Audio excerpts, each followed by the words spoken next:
gusto que pueda acompañarnos un sábado más en Los Investigadores Médicos, donde traemos 30 minutos cargados de información en temas de salud. El día de hoy le damos la bienvenida a la doctora Ivonne Mejía. Ella es médico general y tiene una especialidad en otorrinolaringología. Doctora, bienvenida.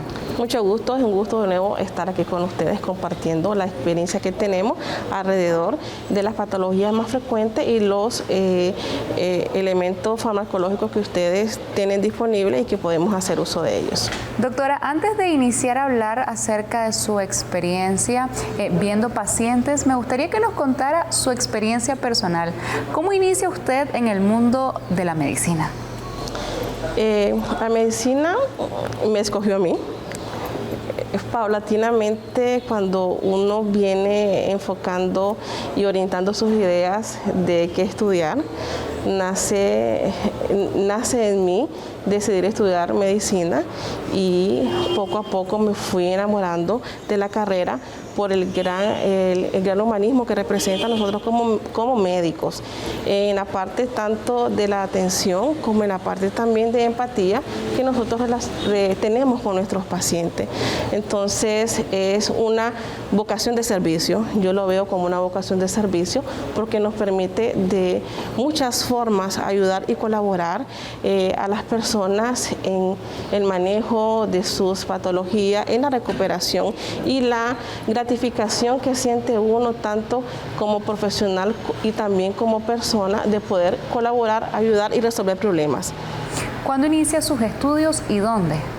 Mis estudios los inicio alrededor de 1999 en la Universidad Nacional Autónoma de Nicaragua y aquí empecé esta gran travesía que me llevó hasta donde estoy hoy.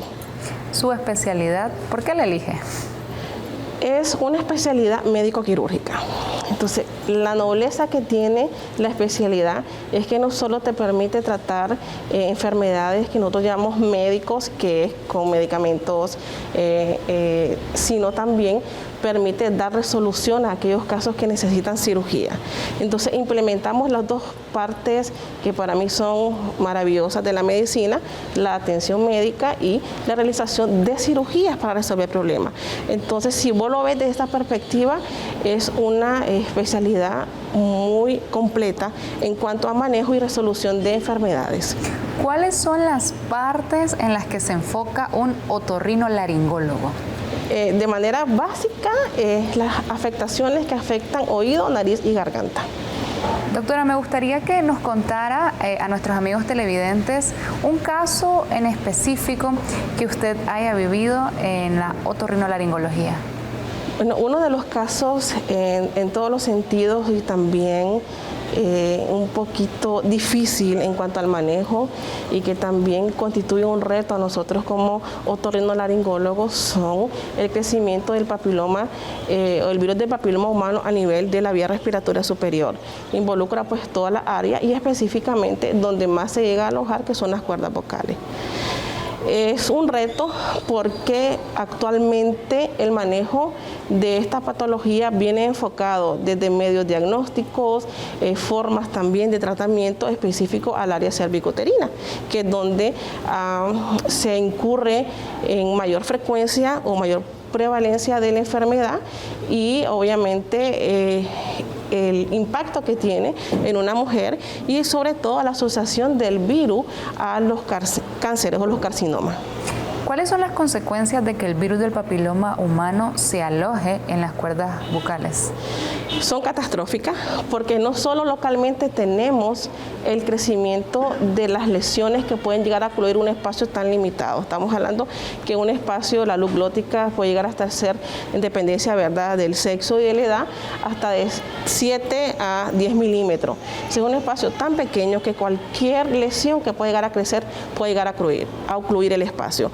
Y la vía respiratoria superior es vital para el manejo de todas estas funciones porque es la entrada de tu oxígeno y de tu aire. Entonces, si la tenemos comprometida, puedes tener consecuencias terribles para el paciente, desde condenarlo a una traqueostomía, porque si la oclusión llega a ser importante y no puedes controlar el crecimiento de las lesiones, ocupa el espacio por completo y obliga a abrir una vía alterna para mantener la parte respiratoria, sin incluir la asociación que tenemos del virus a las neoplasias.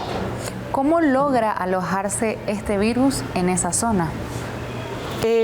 Depende de la edad y hay formas de contagio. La forma de contagio es específicamente a través de la contaminación directa, a través de de las relaciones, sobre todo en los adultos, que ha cambiado mucho cómo se manejan las relaciones, ¿verdad?, entre parejas, y sí ha incurrido también este tipo de conductas o decisiones que toma cada uno en la contaminación directa del virus del área genital a la cavidad oral. En la parte pediátrica lo tenemos la contaminación específicamente vertical, que es asociado durante el canal del parto, la mamá que tiene el virus conviviendo con ella y el niño a través del canal del parto lo adquiere. Y se habla de una muy poco frecuente, que es a través del cordón umbilical, que también está descrita y que la prevalencia es un poquito más bajo. Lo más común es que se dé a través del canal del parto en los pacientitos o los niños que vienen a través de vía vaginal. Y esa, doctora, era una de las historias que hablábamos un poco detrás de cámara, pero me gustaría que la contáramos a los amigos que nos están viendo en este momento. Sí, es uno de los casos que ha sido para mí impactante, porque la edad del pacientito, estamos hablando de un niño entre 5 y los 6 años, y ver cómo el virus comienza a crecer, comienza a ocluir la vía respiratoria, y muchas veces sentir la impotencia en poder tener más accesibilidad a los tratamientos que no tenemos nosotros en el país, y luchar en eso, en garantizar al niño mantenerlo respirando por su vía natural y no caer en una traqueostomía. Existe y está también descrita las formas agresivas o recurrentes del virus, que el virus crece súper rápido, que tenés que estar llevando a limpieza al paciente cada 15 días o cada mes. Entonces, este era el caso de esta niña que desafortunadamente adquirió el virus, y la recurrencia y el crecimiento del virus era tremendo, que en algún momento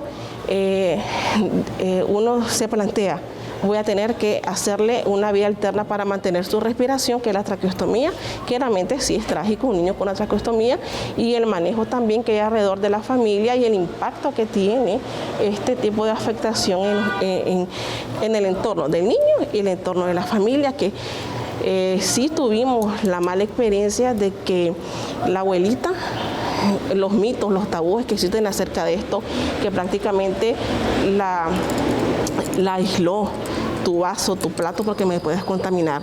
Entonces, uno como médico está como en la parte central de ayudar al pacientito y también quitar y vencer esos mitos para que al niño no le impacte, aparte de un niño que está prácticamente yendo al quirófano consecutivamente, estar en un hospital, todo el trauma que le genera su enfermedad, su afectación, que él desconoce las consecuencias, y el entorno familiar, que también puede ser hostil para él.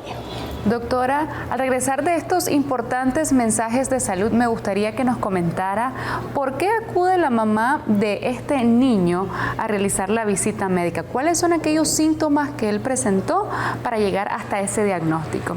Quédese con nosotros, ya volvemos.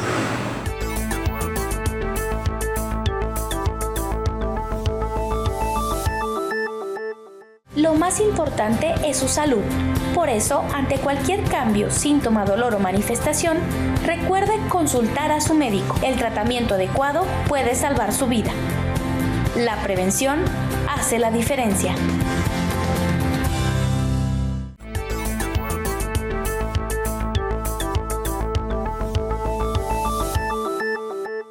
Gracias por continuar con nosotros en esta segunda parte de Los Investigadores Médicos. Vamos a recapitular. Para usted que nos acaba de sintonizar, nos encontramos con la doctora Ivonne Mejía y hablábamos acerca de un caso de virus de papiloma humano alojado en las cuerdas bucales, doctora. Sí. Ok, la niña acude, la mamá la lleva a consulta por una afectación a nivel de la calidad de la voz que se llama disfonía, que se entiende que puede ser percibido por parte del mismo paciente o el padre que conoce mejor a su hijo y le dice, me le está cambiando la voz. Ya inicialmente comenzó con esta afectación que era su cambio de voz y posteriormente fue evolucionando a una mayor afectación en la calidad de su voz y a cansancio, que involucra, y de hecho cualquier lesión que pueda crecer en los bordes de las cuerdas vocales va a afectar tu calidad de voz, porque es una estructura altamente rica en dar síntomas pronto, ¿ok? Y si va creciendo, como le había explicado, las lesiones van a ocluir más el espacio y va a caer el paciente en dificultad respiratoria, que son grados variables. O sea, los síntomas iniciales que presenta una afectación de las cuerdas vocales es la afectación de su calidad de su voz, que se llama disfonía o ronquera. Doctora, existen distintos tipos del virus de papiloma humano. El que se aloja en las cuerdas vocales, ¿cuál podría ser? Todos. El virus tiene la característica de apropiarse en las mucosas de transición y la vía respiratoria es una mucosa de transición. Entonces, mientras vos le ofrezcas al virus el ambiente y el medio para crecer, él se aloja definitivamente. Tenemos igual limitancia en poder tipificarlo, porque nosotros, el patólogo, con la disposición de los medios que tiene el diagnóstico, solo puede decir si hay cambios celulares inducidos por el virus. Y en eso nuestros patólogos son geniales. Tienen una alta sensibilidad en detectar el virus. Pero el día de la tipificación son medios específicos que tienen que contar ellos y que pues no los tenemos tan disponibles nosotros, entonces no lo podemos tipificar. La mayoría del paciente, si se quiere tipificar, tiene que irse por la vía privada y eso involucra un costo. O sea, sí se habla que solo son 2 serotipos específicos que están asociados a malignidad, pero generalmente hay como más auge o decir más importancia, o las mujeres nos preocupamos más cuando tenemos el virus a nivel de canal cervical, y que si queremos saber si realmente es un virus asociado a malignidad, se tipifica, pero es un proceso un poquito más prolongado. Generalmente nosotros lo que hacemos una vez que detectamos el virus, hacer uso de los esquemas de tratamiento, de la parte preventiva, de la inmunoprofilaxis para reforzar las defensas de las vías respiratorias y dar vigilancia en cuanto al crecimiento y que tenga a corto o a largo plazo las lesiones causadas por el virus. Doctora, ¿cómo identifica un otorrinolaringólogo específicamente el virus del papiloma humano? Porque sabemos que también existen otro tipo de enfermedades que se alojan en las vías respiratorias o en las cuerdas bucales. Nosotros tenemos medios diagnósticos directos e indirectos para detectar lesiones. Laringoscopía directa, laringoscopía indirecta, apoyadas por métodos rígidos, métodos flexibles, que son los que existen. En términos generales, toda lesión que nosotros veamos en las cuerdas vocales o en la parte superior de la entrada de la vía, estamos obligados a tomar biopsia. Se puede ocupar cualquiera de los métodos para tomar la biopsia, y el que nos ayuda importantemente es el patólogo. Nosotros vemos lesión, tomamos la lesión, la mandamos con el patólogo y el patólogo nos regresa y nos hace esa retroalimentación del diagnóstico, y es el que nos dice si hay virus, no hay virus. ¿Cuál ha sido la experiencia que usted ha tenido con los productos de Hipnobiofarma en este tipo de situaciones? Ok, para mí ha sido igual un logro importante que hemos tenido con el Limtox, porque el Limtox es un producto que viene para prevención de enfermedades oncológicas y también para reforzar el sistema inmune. Cuando mi visitadora médica de aquella época me habla del producto y me lo ofrece, me hace el comentario de que este producto lo están utilizando ciertos grupos de ginecólogos para coadyuvar en el tratamiento de los pacientes con virus del papiloma. Entonces yo, entablando igual, haciendo una retroalimentación de toda la información, comienzo a estudiar, comienzo a leer del producto y nace en nosotros nosotros la expectativa de ofrecer una ayuda a este tipo de pacientes que tenemos con el diagnóstico. Y casualmente en ese momento estaba con la pacientita que ya teníamos un diagnóstico del virus y que cada 15 días la estaba llevando a sala de operaciones a hacer limpieza. Y planteamos la idea y pedimos apoyo porque son personas de comunidad de escasos recursos y en eso el laboratorio nos apoyó maravillosamente y nos facilitó el tratamiento a nuestra pacientita y afortunadamente en los primeros 3 meses obtuvimos respuestas increíbles. Desde el crecimiento de las lesiones, que fue mucho menos, y también la llevada a quirófano de la paciente que se hizo en intervalos mucho más largos. Se hizo esquema de 6 meses completo de la dosis del Lintox y el seguimiento que le hice, la niña ya tiene en este momento aproximadamente 11 a 12 años. La última vez que se llevó a revisión fue hace aproximadamente unos 3-4 años, sin lesiones. Ya hace poco tuve la oportunidad de verla en este año y la niña pues no ha habido datos clínicos que orienten que haya crecimiento de lesiones. Entonces sí, la respuesta que he tenido en este caso, que es una forma agresiva, fue maravillosa. También he tenido otros niños con las formas que no es agresiva, que son lesiones pequeñas. He hecho el esquema y se le ha indicado el esquema de 6 meses con el nicto y no ha vuelto a tener crecimiento de lesiones. Claro, siempre se le explica al papá de que cuando el niño esté más grande, le digan que tiene una afectación y que se tiene que dar seguimiento estricto a cualquier tipo de síntomas, sobre todo en este caso que es el más común, como les había explicado, que es la afectación de la voz. Y siempre sus revisiones con el otorrinolaringólogo para detectar en cualquier momento cualquier crecimiento de lesiones nuevas. Doctora, en el caso de estos niños, ¿cómo los afecta en su crecimiento? ¿Se curan totalmente? ¿Siempre tienen que estar al pendiente en revisiones? No podemos hablar, el virus es tan complejo, ¿sí? No podemos hablar nosotros de cura, pero sí podemos hablar de control de enfermedad, porque todos los tratamientos que existen actualmente son para inactivar, ¿verdad?, el virus y que no provoque lesiones locales y que no conlleve este tipo de lesiones también a crecimiento de lesiones malas que son los cánceres. Y por eso les hacemos igual la observación de que tienen que darse seguimiento toda su vida, lamentablemente, aunque no hayan crecimientos nuevos de lesiones, aunque se sientan bien, porque ¿qué ocurre? Nuestra cultura no trabaja mucho la parte preventiva.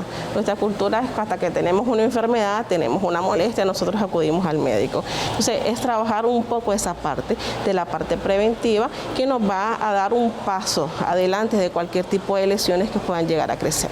Doctora, interesante toda la explicación que usted nos daba y hablando también acerca de afectaciones respiratorias, podríamos hablar un poco también del COVID-19, pero esto lo vamos a conversar con nuestros amigos televidentes al regresar de estos importantes mensajes de salud.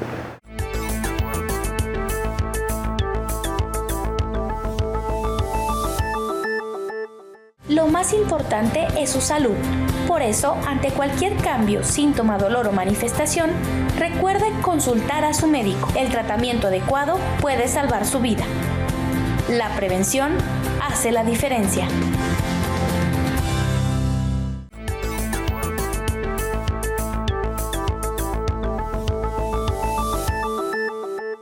Continuamos con más de los investigadores médicos y en esta tercera parte nos acompaña el doctor Jacobo Aguilar para continuar hablando, doctor, de este interesante tema. Así es, Mari, interesantísima tu conducción y entrevista con la doctora Mejía, con quien ya tengo el placer y el gusto de conocernos, así es que de nuevo un gran gusto y todo un privilegio tenerte aquí con nosotros. Igual, doctor, un gusto. Doctor, siempre es interesante escuchar hablar a la doctora Mejía porque nos trae historias de la vida real, casos que ella misma ha tratado y pacientes con los que lleva tiempo, ¿verdad, doctora? Me gustaría que en este momento habláramos acerca de casos de COVID-19. ¿Cómo ha vivido usted en primera línea el COVID-19? Ha sido súper difícil porque luchar no solo contra una enfermedad nueva, una enfermedad que en la parte médica ha incluido muchos retos, luchar contra el miedo del paciente y la familia. También luchar con el miedo que también uno siente, porque no somos seres humanos y si sentimos miedo, tenemos familia, tenemos hijos y lamentablemente hemos visto nosotros alrededor mucha gente conocida que lamentablemente sufrió la enfermedad y la enfermedad venció en ellos. Igual, dentro de las personas que conocemos y nuestros pacientes, ver también como pacientes que nosotros hemos tenido se han complicado lamentablemente y pues, la enfermedad ha vencido en ellos. Pero afortunadamente con todos los medios que tenemos disponibles en cuanto a diagnóstico, la información que en internet ha sido súper grande y obviamente los avances que tenemos en la disponibilidad de tratamientos, hemos dado oportunidades a muchos pacientes y lograr junto con ellos lograr sacarlos y vencerlos de la enfermedad. Y sí, es súper estresante porque no es una enfermedad que podemos decir, te vemos en 2 o 3 días y vemos cómo va. Es una enfermedad que es tan cambiante en cuanto a las complicaciones. Podemos tener un paciente ahorita con síntomas leves y en la noche estar prácticamente con dificultad respiratoria tremenda. Entonces, es dar seguimiento por teléfono, por videollamada, porque desafortunadamente la disponibilidad de tiempo y también en la noche, en la madrugada, no es tan dando por la parte de nosotros y no decir un solo paciente, 5 pacientes, 6 pacientes a la vez que tienes que estar preguntando cómo vas, cómo te sentís y también dándoles apoyo, porque no es solo decirle te vas a tomar este medicamento, vas a cumplir con esto, sino la parte emocional que tenés que trabajarla y crearle al paciente que sí puede luchar y que sí puede vencer. Doctora, ¿qué es lo que va a desencadenar que esta enfermedad logre vencerse? Desde tener en cuenta cuáles son tus fortalezas y cuáles son tus debilidades. Hablando de fortaleza es la selección del medicamento apropiado por paciente, porque eso no tenés que verlo de manera general, tenés que ver características del paciente, si es un paciente alérgico, si es un paciente que tiene enfermedades crónicas, en qué momento la enfermedad te llega, porque no es lo mismo que te llegue un paciente con los síntomas iniciales que te llegue ya 7, 10 días con complicaciones. Entonces, como médico sí, definitivamente es un reto enorme hacer la selección y poder determinar con qué medicamentos el paciente te va a responder mejor y si darle seguimiento estrecho. Pegártela al teléfono por WhatsApp, como decía, por videollamadas, cómo estás, cómo sentís, y estamos hablando de un lapso de 12 horas, 24 horas como máximo. O sea, estar en constante vigilancia del paciente y a cualquier eventualidad hacer modificaciones, agregar medicamentos y trabajar y decirle, es difícil, te vas a cansar, no es fácil, pero puedes salir. Doctora Aguilar, ¿podríamos hablar también acerca de cómo influye el estrés oxidativo en este tipo de enfermedades? Desde luego, todo el recorrido que nos hace la doctora Mejía tan oportunamente con las diversas enfermedades, sobre todo ahora lo del COVID, sabemos que requerimos de tener un sistema inmune fortalecido, ¿verdad? Cuando uno tiene un buen sistema inmune, tal como dice la doctora, la carga viral del que va a infectar se encuentra con un huésped que no es del todo susceptible. Si este huésped llega a tener, por otro lado, alguna comorbilidad como una infección agregada o una enfermedad agregada como diabetes, las cuestiones se complican todavía aún más. Por esa razón es que las propuestas de los polifenoles para combatir estrés oxidativo, que tiene que ver con que cuando hay una carga oxidativa merma la capacidad inmune, ¿verdad? Hay menos producción de linfocitos, las células naturales killer que se llaman también se ven atenuadas y la condición de oxidación favorece la enfermedad. Igualmente, con todo el recorrido que habías hecho anteriormente, requiere de que las personas estén fortalecidas inmunológicamente. Limtox, Evilat vienen a ser conjugados de polifenoles que tienen esa acción, por fortuna, bien determinada y ahora más evidenciada clínicamente, como los casos que tan puntualmente nos refirió la doctora Mejía. ¿Cómo nos ayuda, doctor? Sí, específicamente, ¿cuál es su método de acción? Cuando uno habla ya del puro virus del papiloma humano, hay toda una información ahora acerca de cómo los polifenoles inhiben la síntesis de la pared del virus, evitan su replicación, lo inducen a que muera. Y sobre todo creo yo que eso es lo más importante, que ellos se encuentran con un sistema inmune que los puede atenuar. Si tenemos un sistema inmune fortalecido, obviamente las condiciones de este virus van a ser difíciles de replicarse. La otra acción es la que la doctora describía en sus exámenes posteriores. Finalmente hace que al estar el sistema inmune fortalecido y al haber una acción directa específica contra el VPH, incluso las verrugas caen, que los hemos oído mencionar con los ginecólogos. Por otro lado, las acciones van encaminadas a contrarrestar la supervivencia del virus, ¿verdad? Inhiben que ellos puedan estar proliferando. Ok, doctora, hablábamos de casos de virus de papiloma humano y posteriormente hablamos de casos de COVID-19. ¿Con cuál de los productos usted tuvo la experiencia de tratar COVID-19? Con el Cevilat, tanto en la parte pediátrica como en la parte adulta. Para el virus necesitamos tener el cuerpo con sus defensas lo mejor posible. El Cevilat, a tener los componentes, que es la vitamina C, el zinc y el magnesio, la reacción en cuanto a fortalecimiento y que tu sistema se defienda mucho mejor es muy, muy buena.